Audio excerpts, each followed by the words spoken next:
દેશમાં ચોમાસું બરાબરનું જામ્યું છે. અનેક રાજ્યોમાં મેઘરાજાએ ધબધબાટી બોલાવી છે. મધ્ય ગુજરાત, સૌરાષ્ટ્ર, મુંબઈ, પુણે આ વિસ્તારોમાં મેઘમહેર થઈ રહી છે. ઠેર ઠેર પાણી ભરાયા છે. અમુક વિસ્તારોમાં પૂર જેવી સ્થિતિ છે. તેવામાં પુણેની ઇન્ડિયન રેસ્ક્યુ એકેડેમીએ એક વોટર ડ્રોન રજૂ કર્યું છે, જેની મદદથી પાણીમાં ડૂબતા લોકોને બચાવી શકાય છે. તમને જણાવી દઈએ કે ઇન્ડિયન રેસ્ક્યુ એકેડેમી એક ટ્રેનિંગ ઇન્સ્ટિટ્યૂટ છે, જે રેસ્ક્યુ માટેની ટ્રેનિંગ આપે છે. ઇન્ડિયન રેસ્ક્યુ ઇન્સ્ટિટ્યૂટે ગઈકાલે એક પોસ્ટ કરીને આ ડ્રોનને તેમની સંસ્થામાં સામેલ કર્યા હોવાની જાણકારી આપી હતી.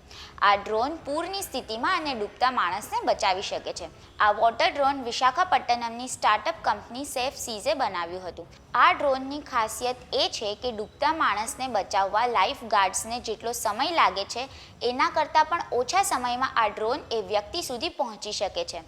ડૂબતી વ્યક્તિએ એ ડ્રોન પકડી રાખવાનું હોય છે અને દૂરથી ડ્રોનનું સંચાલન કરતી વ્યક્તિ ડ્રોન સાથે ડૂબનારને પાણીમાંથી બહાર ખેંચી લાવે છે.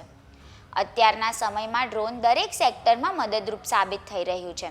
ખેતીથી લઈને દેશની સુરક્ષામાં અને હવે તો રેસ્ક્યુ માટે પણ તેનો ઉપયોગ શરૂ કરવામાં આવ્યો છે.